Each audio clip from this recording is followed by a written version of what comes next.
older than it is now. And during this period of some 20,000 years, he underwent the adaptation to become what we know as white men. Donc, c'est bel et bien, si on s'en tient sans préjugés, aux données rigoureusement scientifiques, nous sommes bien obligés d'affirmer en toute sérénité que c'est l'adaptation du grimaldien à ce climat froid qui a donné naissance finalement au type qu'on appelle conventionnellement maintenant le type leucoderme ou l'homme blanc. Le blanc est sorti du noir à la suite d'un processus d'adaptation à un climat froid. Et cela, tous les spécialistes aujourd'hui le savent dans leur fort intérieur, même s'ils ne le disent pas avec autant de netteté.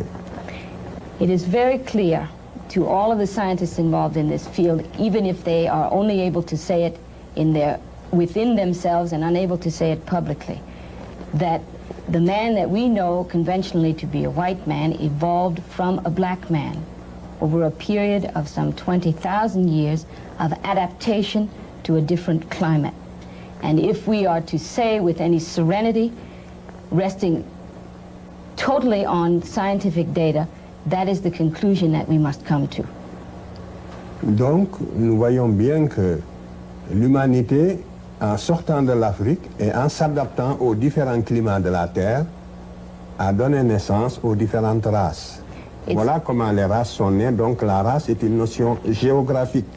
Si le premier homme que vous voyez au milieu n'était jamais sorti de l'Afrique, il n'y aurait pas eu de différenciation raciale. L'humanité serait homogène et noire.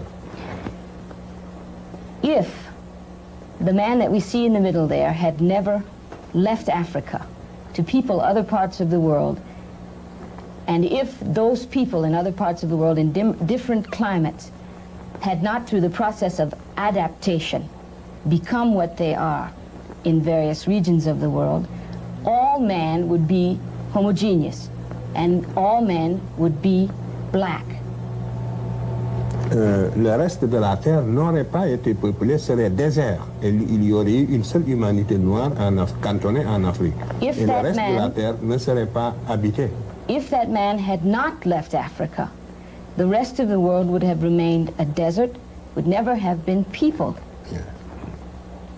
Donc, voilà. Vous voyez donc que j'ai répondu à la question que vous m'avez posée en demandant où se situe le noir dans l'évolution de l'espèce humaine.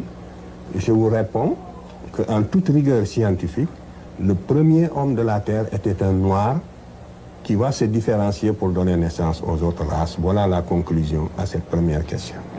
And so to answer precisely your first question, which is or was, to what extent or in what way do blacks figure in the origin of man, the answer is the first man was black. And it was he who gave birth to other races of the world. You have knocked out my first 5 questions. Vous avez annulé la nécessité de poser les 5 premières questions. Si, il faut les poser parce que j'avais noté mentalement des choses auxquelles je voudrais répondre. Même poser-les rapidement. You must still ask them, even if you do it quickly, because he has reserved other information in response to them. Why was it not possible for mankind to have been born in many parts of the earth? Pourquoi n'était-il pas possible que man soit né dans quelques centres dans le monde? Justement, quand les études de paléontologie humaine n'étaient pas encore assez avancées, il y avait 2 théories qui s'affrontaient. When human anthropology had not quite evolved to the extent that it has now, there were 2 theories that kept confronting one another. La théorie selon laquelle l'homme est né en un seul endroit et s'est différencié pour donner naissance aux autres races, celle que je viens d'exposer, avait ses défenseurs. There was the theory that he has just explained, that man was born in one place and became different as he peopled other parts of the world. That theory had its defenders. Il y avait une autre, cette première théorie, c'est celle qu'on appelle toujours la théorie du monogénétisme, c'est-à-dire d'une seule origine de l'espèce humaine. This is called a monogenetic theory. That is, that there was one source for mankind.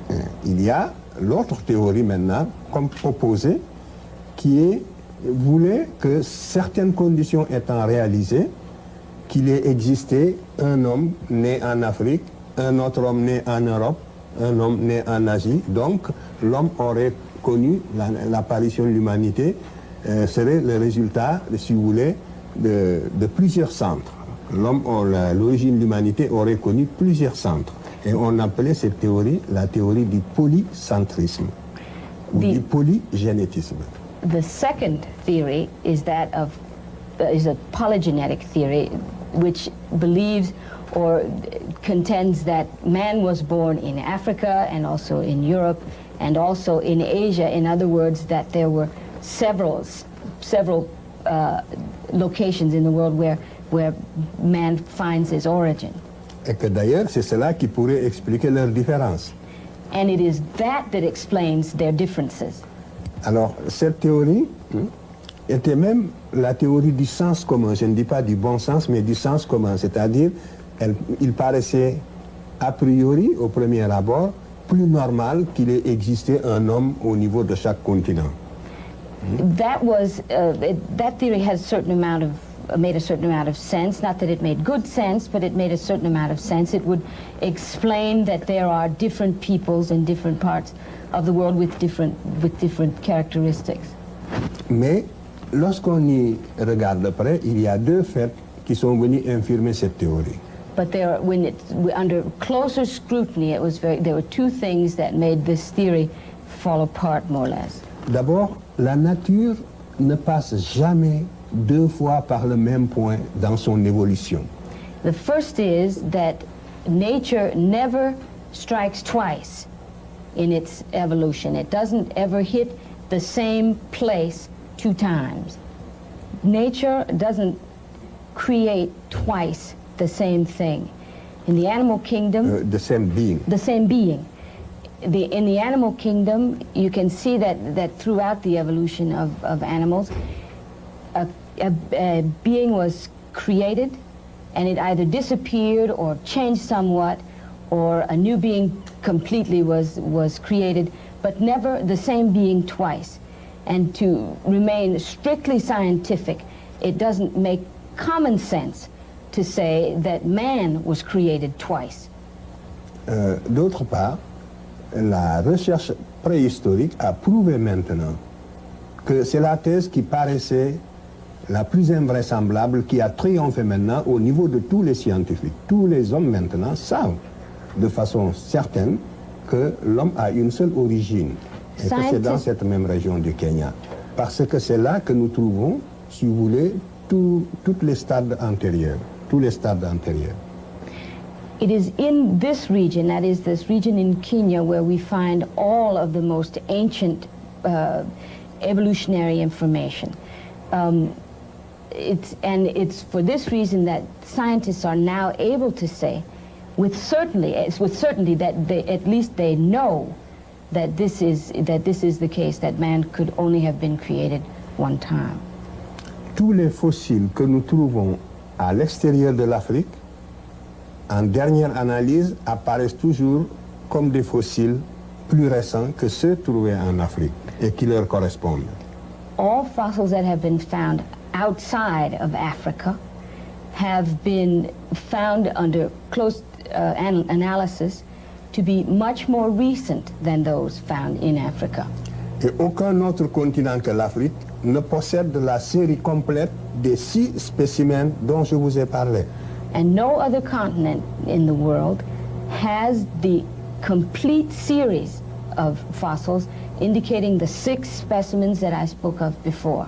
Je vous ai dit que les 3 premiers ne sont jamais sortis de l'Afrique. Ça veut dire que ni en Europe, ni en Asie, encore moins en Amérique, on ne trouve ces 3 premiers spécimens, qui sont le début de l'humanité. These 3 specimens, which represent the very beginnings of mankind, cannot be found in Europe, they cannot be found in Asia, and of course cannot be found in America.